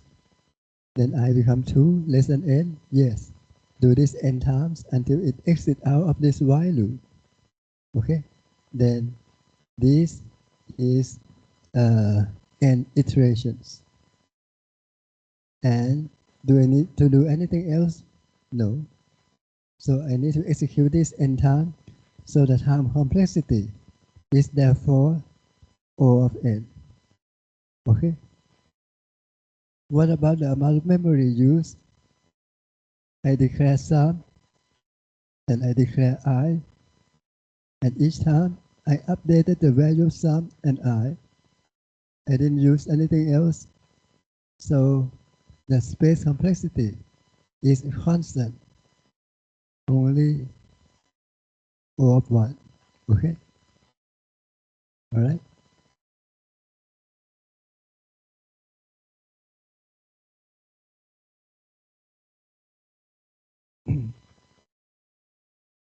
Another example.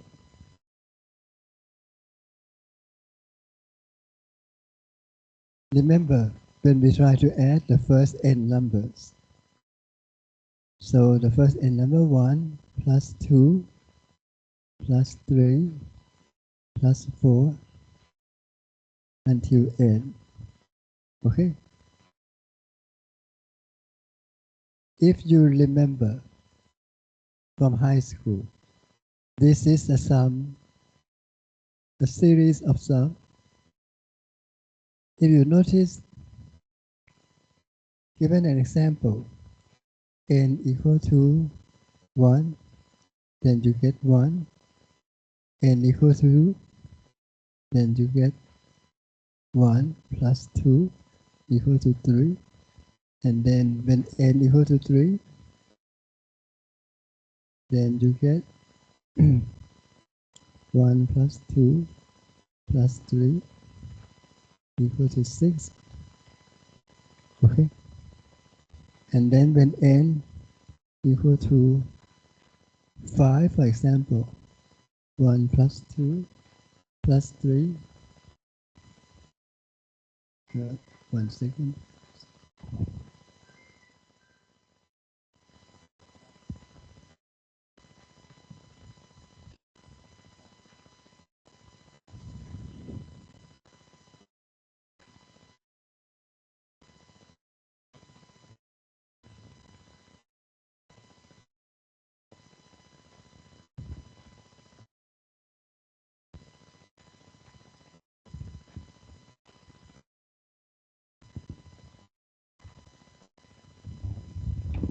I apologize. Important call. So n equal to 5, then 1 plus 2 plus 3 plus 4 plus 5. Okay, this is what? So when you learn this in high school, you will notice that 1 and 5 are equal to each other. 1 and 5, the sum of 1 and 5 and the sum of 2 and 4 are equal. Okay? And then this is the number that you have to add later on. Okay? So what do you see? You see that this is pretty much the sum of these two numbers. If this is n, then it becomes n plus 1 added together for half of this sequence, right? So multiply by half of this sequence, n over 2. Okay? Okay? And then just sealing it. Okay? Or you float it. So in this case, if n is 5, okay, what is the value? If n is 5, then it is 5 plus 1 becomes 6. Okay? Multiply by 5 divided by 2. Then what do you get? 6 divided by this is 3 multiplied by 5 is 15. Is it 15? Yes. Okay. So the mathematical formula is therefore something like this. Okay. N plus 1 multiplied by n over 2, pretty much. Okay. So instead of doing addition for two numbers at a time, the result of this sum is therefore replaced by this one single formula. This means that the time complexity is reduced to just O1. Oh no, I get the same answer, but I only do one step to get the result. Okay? Just like the way that my advisor, who is a mathematician, told me about the mathematical formula.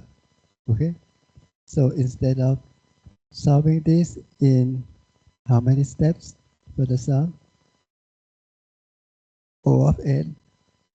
It is now reduced to just O of 1. Okay? And the amount of memory used is O of 1 as well, for constant. Okay? Do you understand? I didn't even create any other variables. I still use the same variable n. Alright? So, this seems to be the base formula, or this seems to be the base algorithm to sum the first n numbers. Okay? Another example. Okay? Factorial. What is a factorial number? A factorial number, like, for example, 5 factorial. 5 factorial is equal to 1 multiplied by 2, by 3, by 4, by 5. This is 5 factorial. Okay? 0 factorial is 1. 1 factorial is 1. 2 factorial is 1 multiplied by 2. Okay? 3 factorial is 1 by 2 by 3. So on and so forth. Okay? So, in this case, what is n factorial? Similar to the way that I sum the first n numbers. So n factorial is basically, so you can see that 3 factorial is actually 2 factorial multiplied by 3. Okay? So when you go to n factorial must be equal to n minus 1 factorial multiplied by n. Do you see? Do you see? So over here, you can see that first, I say the result is equal to 1. I do this for n step, starting from 1, and then 2. The result is the previous result. Okay, the current result n factorial is what I computed before, multiplied by the current values. And I translate this into this for loop. Okay? And in this for loop, I will have result equal to the result multiplied by I. Okay? How many steps do I need? N steps, right? I look at the condition in the for loop, and then I see that I need n steps. So that's why the time complexity is O of n. Okay? And then what about the space complexity? In this case, the space complexity is just the variable result and I that I use. Okay? So it is constant and it is O of 1. Okay? Understand?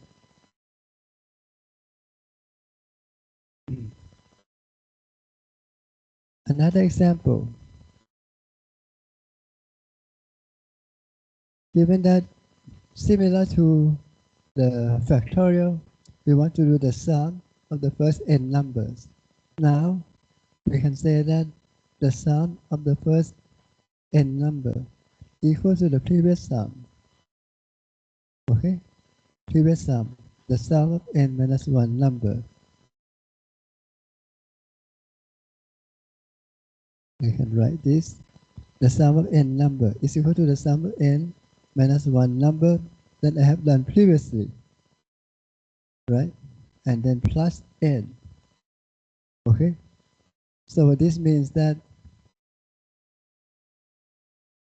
my output is n. okay, this n, plus I call the same function, but now my argument is n minus 1. So this means that when the first function is called, okay, I will have to create variable n, okay, and then I will call the same function. I call myself again, but now the argument is n minus 1. I will ask Python to run another program for me, but now the argument is n minus 1. Okay? This is called recursion.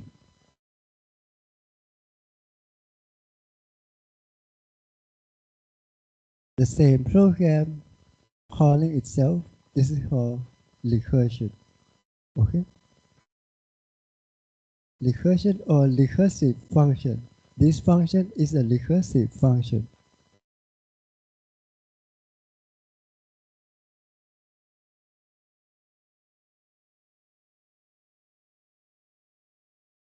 So this means that in order to solve this problem of the sum of the first n numbers, I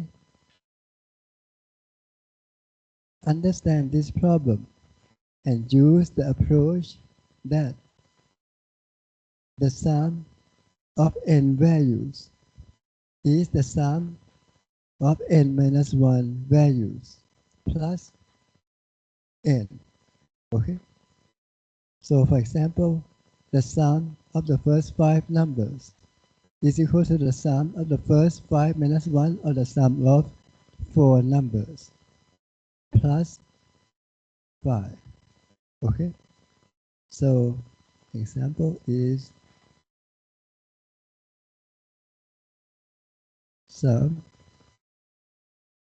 of 5 to be equal to the sum of 4 plus 5. And what is the sum of 4? Sum of 4 is equal to the sum of 3 plus 4. Okay? And so on and so forth.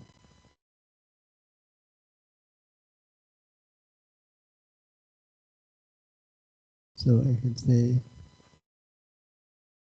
sum of 3 equal to the sum of 2 plus 3. Sum of 2 is equal to sum of 1 plus 2. And then I say sum of 1 is equal to sum of 0 plus 1. Okay? And then what is the sum of 0? Sum of 0 is equal to sum of minus 1 plus 0. Right? Wrong.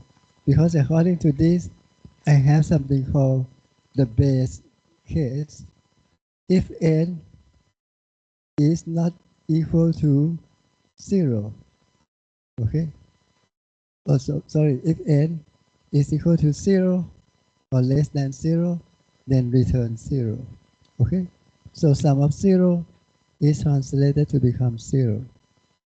And when this value becomes 0, it can then return the value of sum of 1 to be 0 plus 1 equal to 1.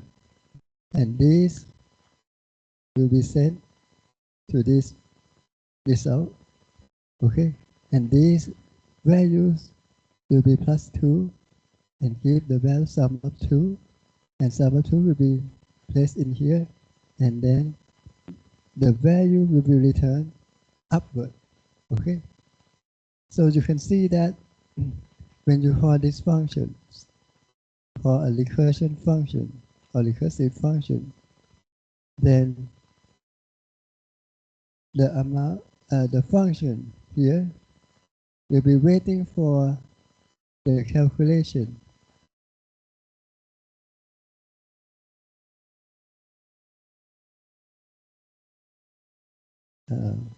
This function here will be waiting for the calculation of this function, and this function is waiting for the calculation of this function, and basically each function will or each execution will wait for the execution in the future. Do you understand? Okay. How many wait time do you need? How many calls do you need? You need 1, 2, 3, 4, 5. You need 5 calls of the function. Each call is one execution, right? So how many steps? How many execution steps required? 5. Okay. So the time complexity is O of n. Okay. You run n function called execution steps. Okay. Okay. The code is very simple. All right. However, what is the memory requirement? Since you are calling and calling and calling and calling, each time when a function runs, it creates the out variable to hold the output data. Okay. So since each time each function has to wait for the return of a memory of that function. Each time you create memory for the function. Remember when I talked at the beginning of this lecture, the procedure itself, the instruction itself requires memory. And in this, not only the procedure itself that requires memory, it uses temporary output values. It creates temporary output values for each time that you call. So each time that you call and wait, you ask for memory that has not yet been filled up. Okay? This is called the stack variables. The same variables, but you ask for multiple blocks of the same name of the variable, but at different addresses, different blocks in the memory. Okay? So in this case, the total amount of memory that is required is n step, means n function call. N blocks of memory to hold the out values is required. Okay? So that's why you have n. Let's say that one variable requires the size s. So the total amount of memory required is n multiplied by s. Okay? S is a constant. So as you increase the value of n, the amount of memory space required increase as well linearly. So that's why the space complexity in this case, oh, this is wrong. I apologize. This should be O of n. Okay? This should be O of n. So you can see that the amount of memory required, okay, is O of n. The value out is not being replaced in time. Each time that you call a function, a temporary amount of memory is required. Okay?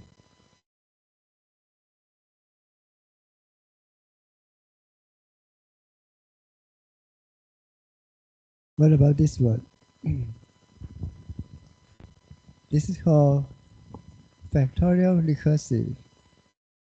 So remember we did factorial before. This is the factorial. Okay? Previously, I used the for loop. Okay? When I use the for loop, I only use one result variable, and the value of the result variable is being updated each time I get into the for loop for each iteration. But now I have this factorial recursive. I have a recursive function. Okay? So remember, 5 factorial is actually equal to 4 factorial multiplied by 5. Okay? And then I can say that the factorial of n is therefore the factorial of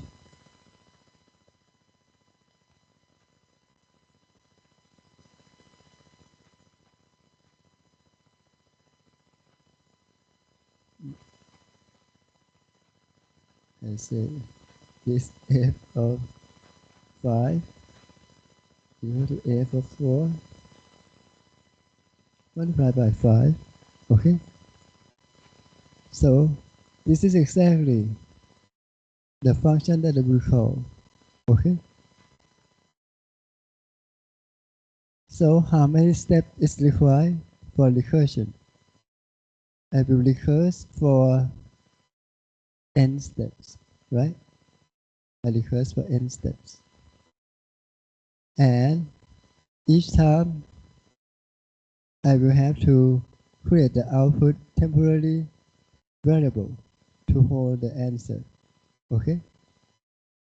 Then the space requirement is O of n.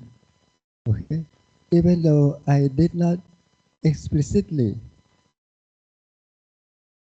hold this value in the out variable, but when you run this, remember the CPU have to create a temporary memory to push the output values in the memory. Okay? So the total space complexity is O of n as well. Okay? Do you understand? Okay. Another example. I have two nested for loop. So let's say that I have a matrix. I want to print everything in this matrix of size n by n. Okay? So for each row in range n, so for I equal to 1, 2, until n, for each value of I will print n, okay, value. For each row I will print n values in each column of the matrix. So this is the matrix. An example. So for each value of I will then print n values. Okay? This is n by n matrix. Okay? So how many steps that I have to go through each element? It is n by n step to visit each element in this matrix. Okay? So the time complexity is O of n square. Okay? But in this function, just print, then I don't need any variable. So it's just O of n. But if I create a variable in here, then it depends on how you use it. If you always create a new variable, then the space requirement can be O of n square as well. Okay? So you have to look at the code. You have to look at the pseudocode to understand how you use the time and also the memory. Okay? Do you understand? Another example. In this case, this is called a triangular loop. So, for example, we have a triangular matrix of size n by n. Okay? But for each row, let's say for row number 1, you print 1 column. For row number 2, you print 2 columns. Okay, for row number 3, you print 3 columns. Okay, this is why we have I in range 1 to n, and then for j only run up to I. Okay. Okay. So in this case, what is the total number of steps required? It is basically 1 plus 2 plus 3 plus 4 until plus n. Okay? We did this before. This is essentially n multiplied by n plus 1 divided by 2 steps. Okay? So this is in the order of n squared because n multiplied by n. Okay? So that's why we say that this is O of n squared. Okay? In this case, we just print. We didn't use or we didn't create any variable. So this is O1. Okay? Just for this example.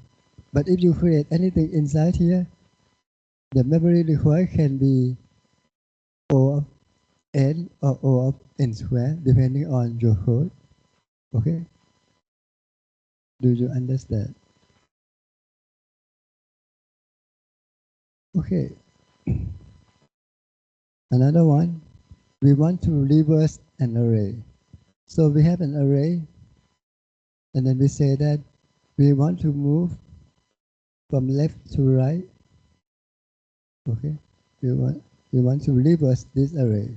So let's say A, B, C, and D. Okay, we want to reverse this array.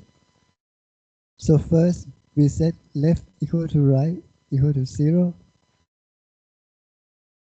Okay, and then as long as left is less than right, okay, then left and right will be swapped with each other. So in the first case, nothing happened. Okay, and then for each time, the left will move forward. Actually, this should be wrong. The right should go to here. This algorithm is wrong. So this is left and this is right.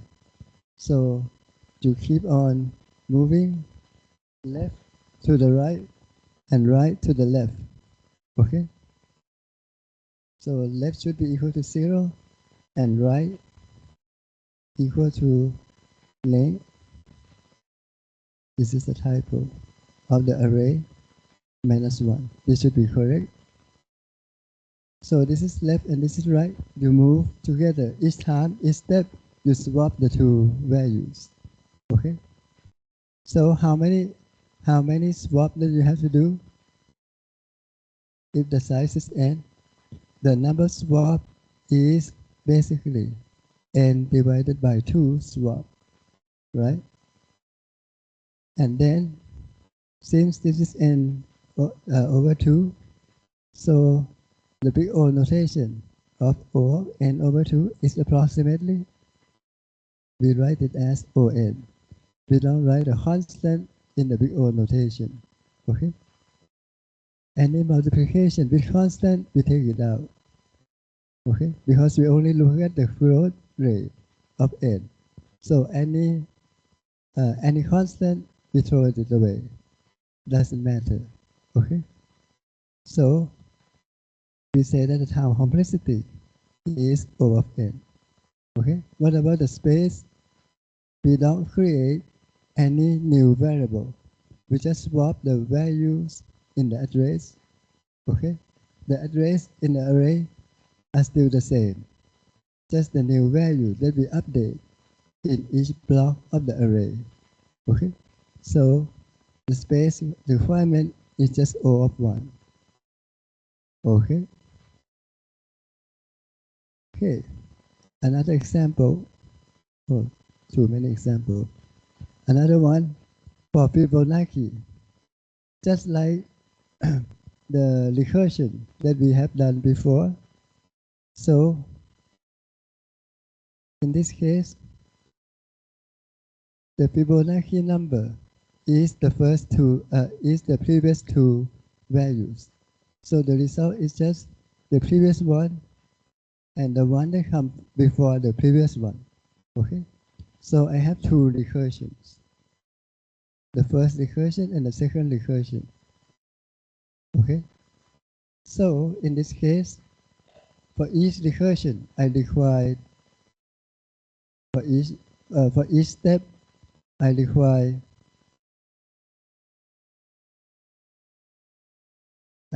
n recursion. Okay? And another recursion, for each recursion, I require another n recursion. Okay? And then I have to do this for n steps. Okay? Do you understand? So, for each recursion, I require two recursion. Each require O of n, and this is another O of n. And I have to do this for O of n steps or n steps. Alright? So, this is pretty much a lot of n. Okay, n multiplied by n is n squared at least. But according to the textbook, this becomes O of 2 to the n. Okay, a lot of calculations. Because each time you require 2. Okay, so each time you require 2. Okay, and this 2 has to multiply by 2, have to multiply by 2. Okay, of n steps. Alright?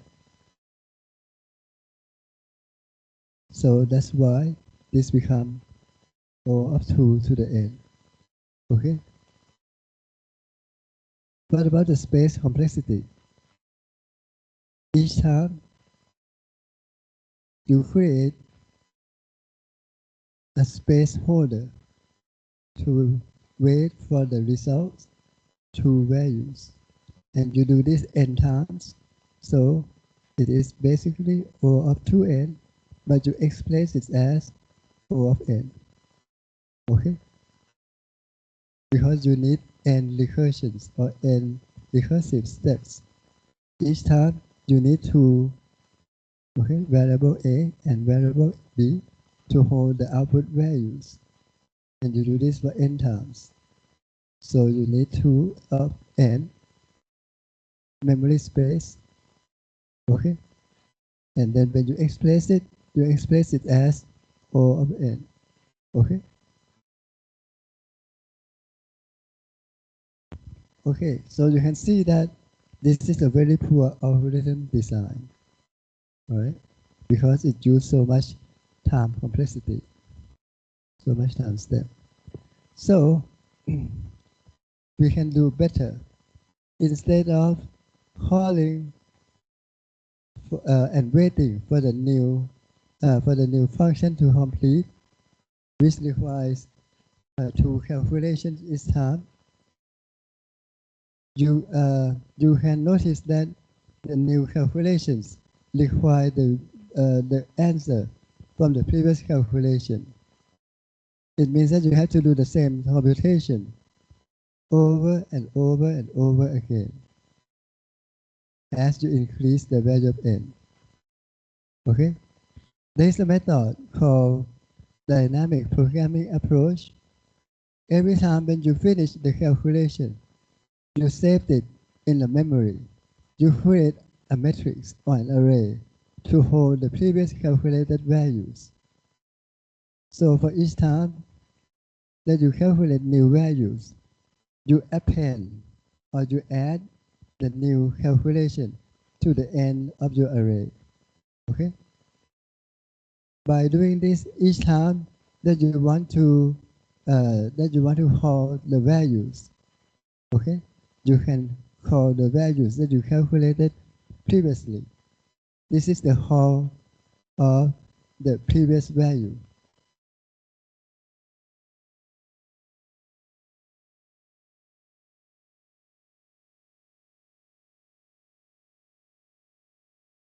you don't need to create a new calculations. Okay? You just need to look at the values that you append to the end of the array that you computed already. Okay? So this is, so it means that you don't need, since you don't need to calculate for the recursive function anymore, the only thing that you have to worry about for time is the number of steps, which is n. That's why the time complexity is O of n. And then the space complexity is basically the size of the array will increase each time that you perform this calculation. So by the time that you finish, the size of this array will be equal to n. So the total space complexity is O of n. Okay? Okay. There is a saying that anything that you calculated earlier, you can remove this. Because you don't need to use the values in the array that you calculated long time ago. You only need the last two. Okay? So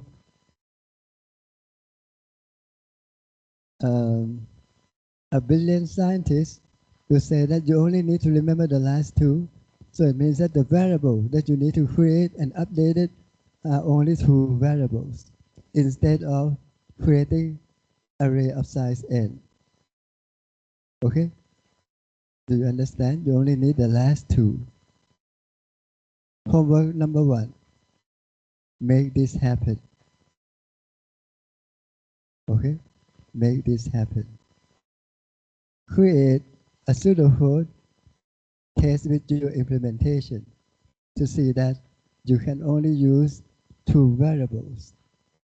Okay? To hold the values. To calculate the Fibonacci sum.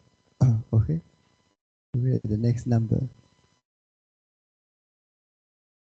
Okay. Now, you want to add two matrices together. Okay? Previously, you know that to add two matrices together, let's say they have the same size, so you have to go through each row and each column of both matrices, and then you add them together. Okay? So if the size of the matrix is n multiplied by, if we have n rows and m columns, it means that you can basically, for each row, you traverse m columns. So the total amount of time required is n multiplied by m. Okay? And the space complexity is that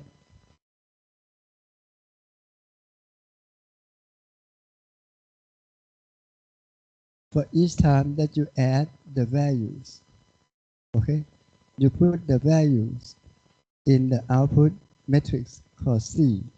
Okay? You put the output in the matrix C. Since you have to create new values for the matrix C, the amount of space required will be the same as you're creating a new A matrix or the B matrix. You use the same space to hold the value. So the amount of space required is also O of n multiplied by m as well. Understand? Okay. Homework number 2. Okay. Let's say you don't use the matrix C, but when you add, you only updated the value of A, so that the space requirement is nothing, right? So if you updated the value of A when you perform this addition, then that's it. You don't need to create C. All right. So the space requirement will be just O of 1. All right. So make that happen. Should be easy. Okay. Homework number 3. Did not list in here. I just came up with it. For each example, write the flow chart and the heuristic. Okay. In Microsoft Word or PowerPoint. Okay. And then submit that. So I say homework 3. For each exercise,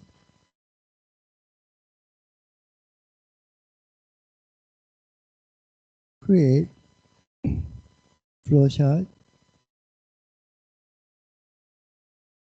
and heuristics, or basically how to solve this problem in plain English language. Okay? To test whether you understand the approach. That's it. Okay, the class is over. Thank you very much.